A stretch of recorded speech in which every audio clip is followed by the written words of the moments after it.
Hi, I'm Trish.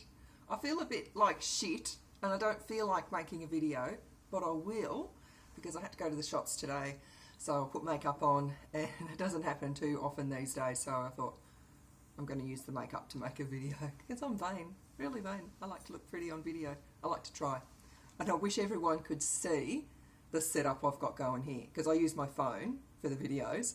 I've got it sitting on my desk on top of a tissue box with a teaspoon jammed under it to make sure it doesn't fall down. It works.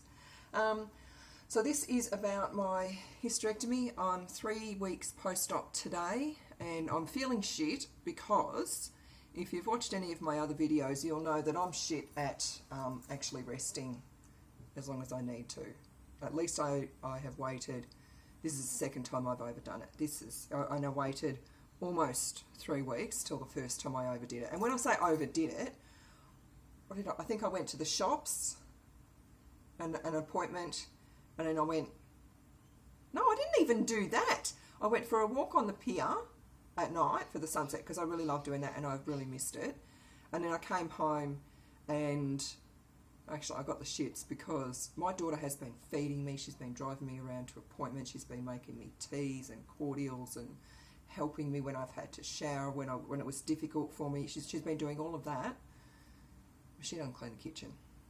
So you can imagine what my kitchen is like 3 weeks after having surgery. I'm surprised I'm not dead from disgusting kitchen bacteria.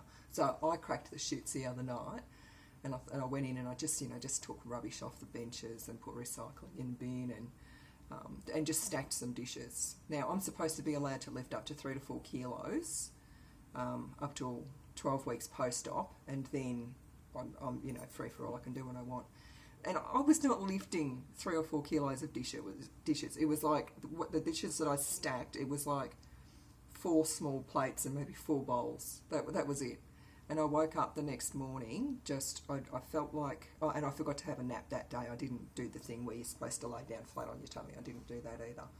That's all I did. Just those couple of things.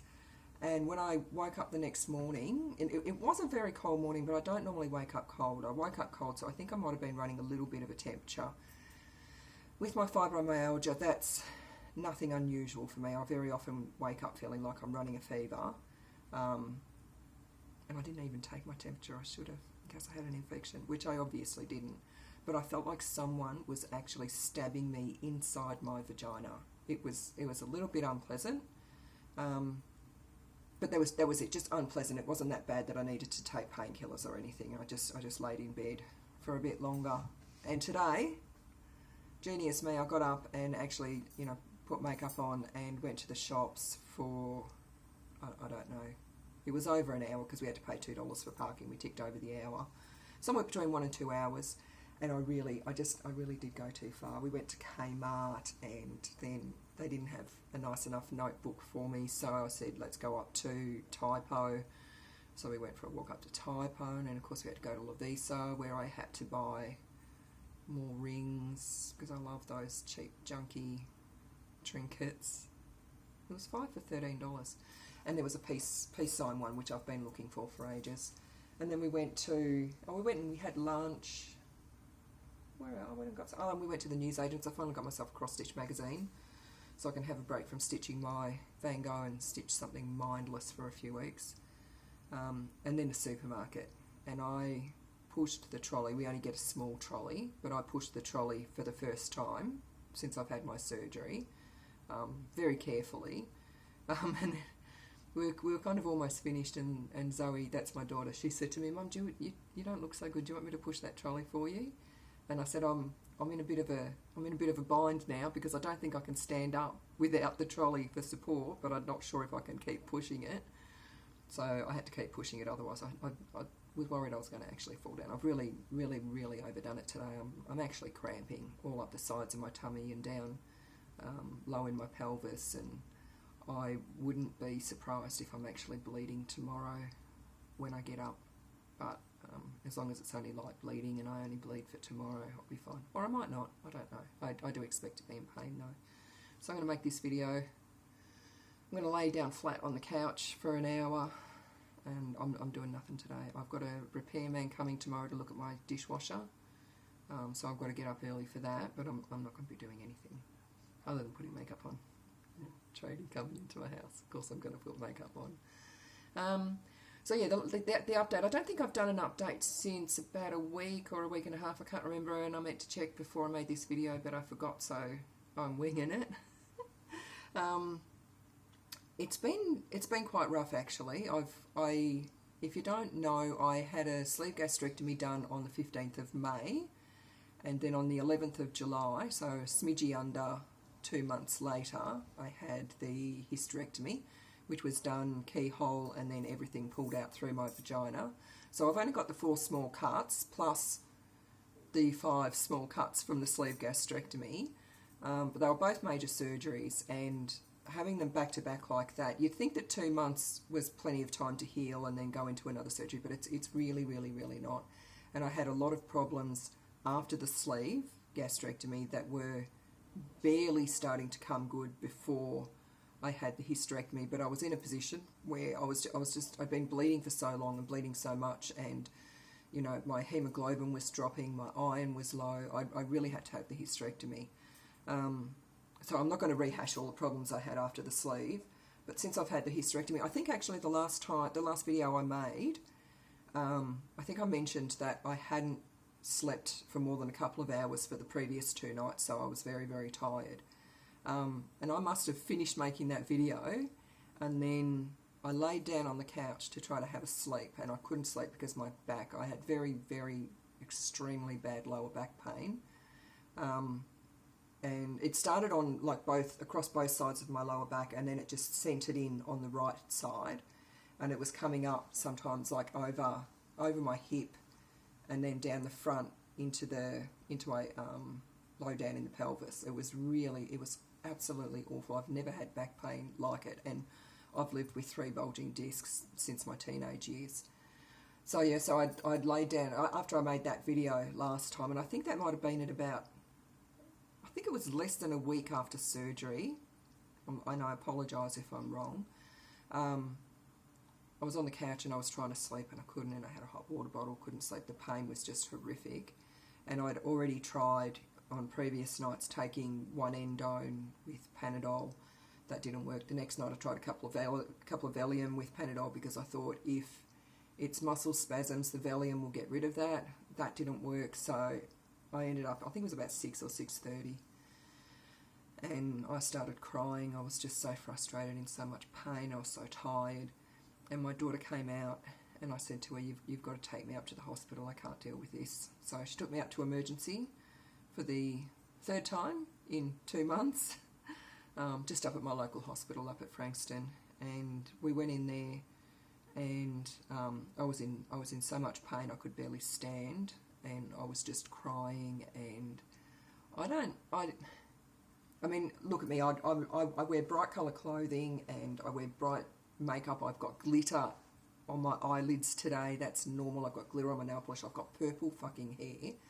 So when I go out, people look at me. They always look at me. I was sitting eating my lunch today in Gloria Jeans, and a lady came up to talk to me about my hair.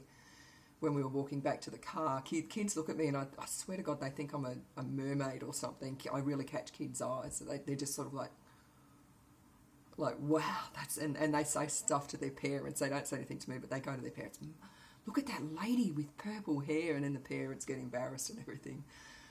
So I'm used to being noticed. I'm certainly used to being noticed. But as far as crying goes, I'm quite a private person, and I tend to, keep that inside and keep it hidden for when I'm at home and I can't be seen. But I sat in this emergency waiting room, and I think we waited for about an hour and a half. Then they were really, really trying hard to get a bed for me. They could see I was in terrible, terrible pain. I was crying, and I was moaning. I was this far away from actually screaming in pain for the first time in my life. And I've had 2 kids. Only one of them I had labour with because they were both cesareans, but one of them I laboured for 15 or 16 hours, and I've never been that close to screaming in my life. Even when, actually, I had suspected kidney stones earlier this year. it wasn't worse than that pain, but because it went on for so long, it was just fucking horrific. So I was in this waiting room with my daughter, and I was rocking, and I was like my head down in my knees, and I was just like wriggling around trying to find a position where I wasn't in this pain. And I was so distressed that my daughter actually started crying as well. They finally came and got me and took me away in a wheelchair. And for the people who watch the weight loss side of this channel, I fit easily into a regular sized wheelchair, sitting a little bit sideways, so my ass has really shrunk down quite a lot. So they took me away, but as they were wheeling me away, the back of the wheelchair was right on where the pain was, and it was really cold, and I noticed that felt really good on the pain. I hadn't even thought about putting ice on it. I'm not an icing person. I'm a hot water bottle or a heat pack person. I don't like ice on my body, but that felt so good that they got me around to a cubicle, and I asked for an ice pack, and that really, really helped. And they filled me full of endone, a lot more than I'd been having at home, and they gave me Panadol, and they did blood tests and all that sort of thing. My blood pressure was sky high because I was in so much pain, and I was in so much pain that I didn't care. Even when the hour and a half that I was sitting in the waiting room, I didn't care who could see me crying or hear me crying or moaning or fidgeting around and whatever. I just didn't care. When they took me to the cubicle, I just climbed up on the bed and I was up on all fours. I just didn't care, and I just had this tiny short little skirt on, my ass sticking up in the air. I didn't care, really didn't care. So they said it was probably just from positioning, because when they position you for a hysterectomy, they put you on your back and they put your feet up in stirrups. And my surgery, I think, took about 2 or 3 hours, and I've got a bulging disc in my lower back. So it was probably just from being in that position for so long and putting pressure on that bulging disc. They filled me full of endone, Panadol, and antiemetics, of course. And I went home. We left there about 11:30. We had to go up to the all-night chemist that closes at midnight to get more endone and antiemetics. And I dosed up on endone for about the next week, I think.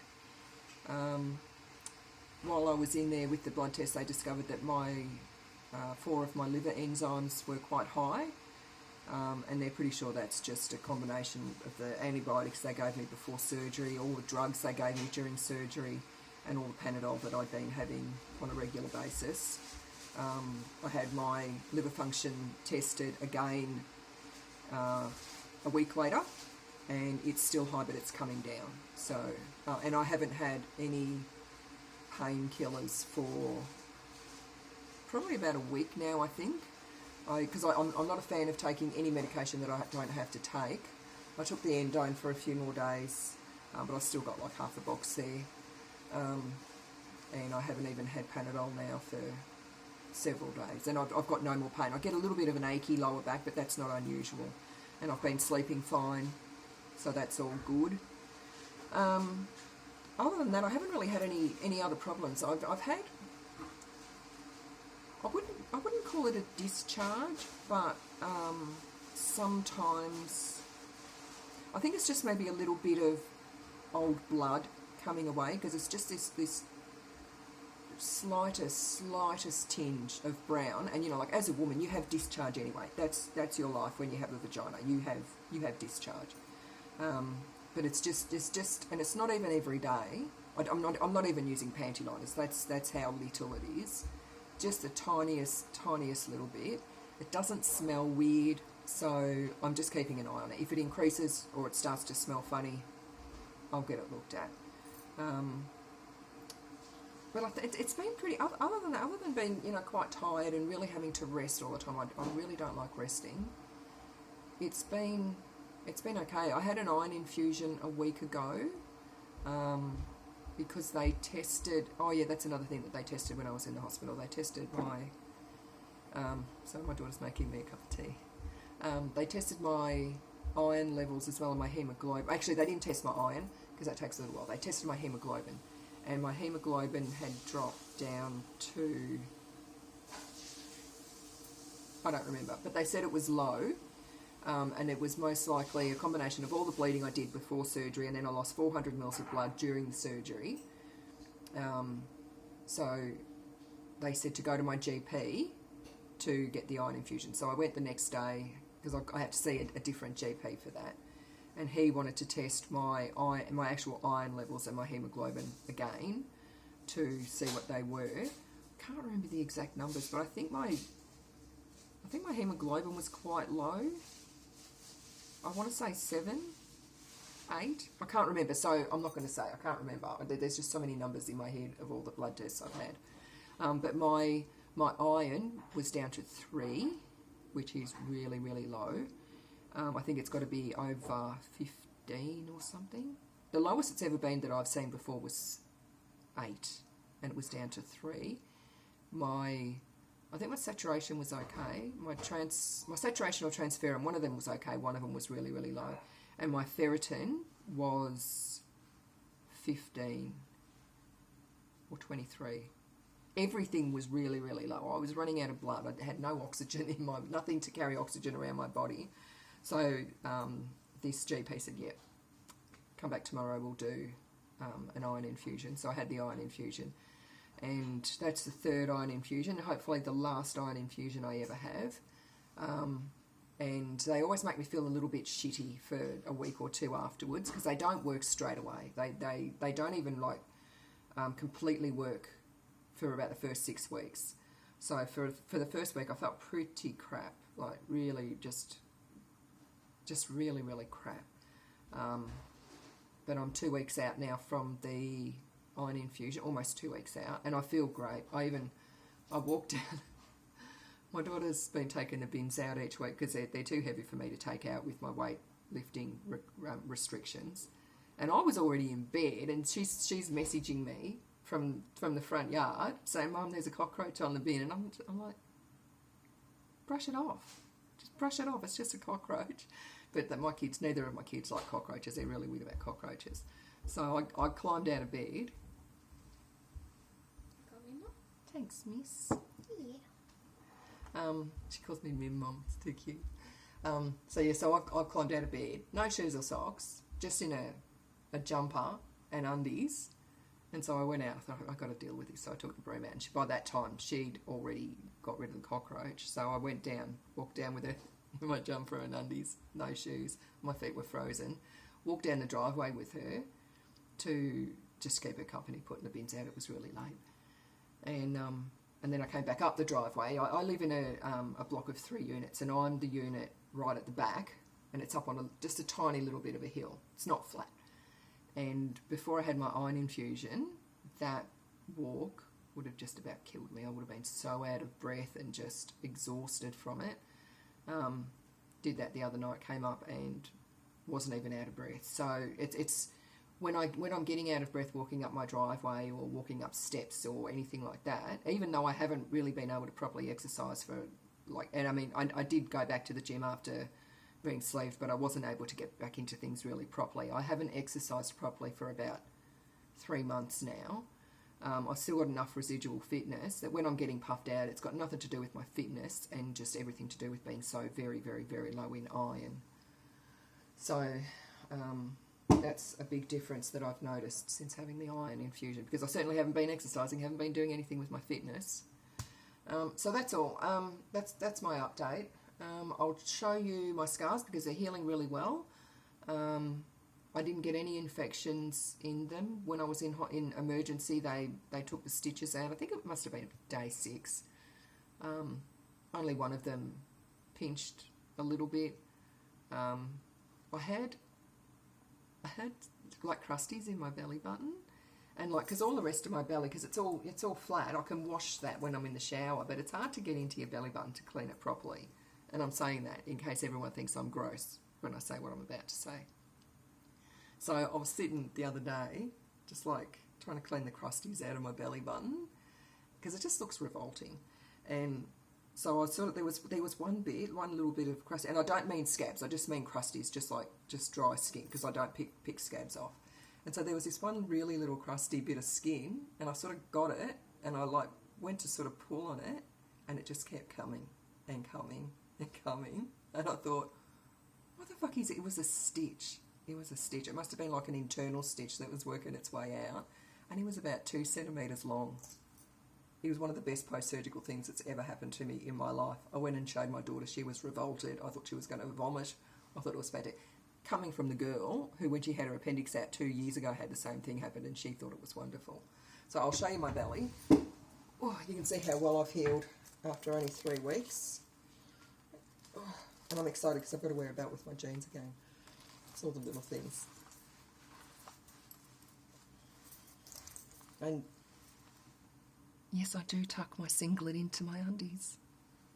And there's a really funny story about that I might tell you one day.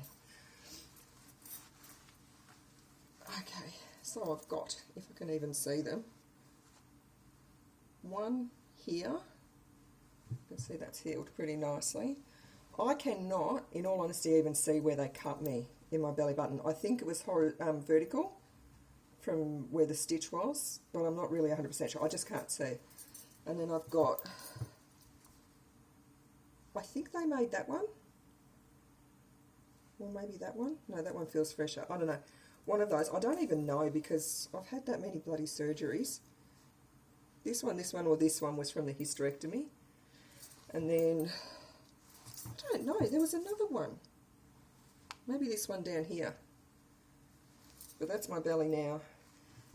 That's it side on, so you can see that I haven't really swollen up. I've still got that really nice flat tummy tuck tummy. I'll put all my stuff away later. Oh. Yeah, so my tummy tuck is holding up really well with having regained so much weight.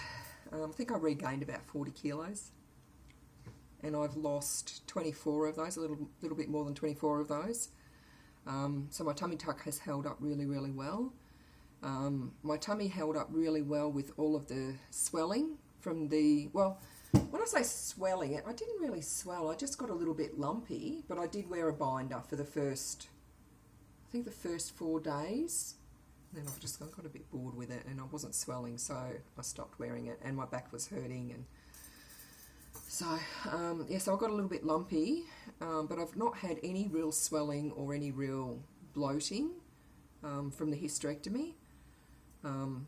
So I think my tummy's held up really, really well, and I think the tummy tuck has probably helped that because they don't stitch your muscles together when they do a tummy tuck, but they stitch. They stitch together the fascia, which is it's like a sheet of tissue that goes over your abs. They stitch that together, so I think that's probably helped to hold the swelling in. So I'm hopeful. I've got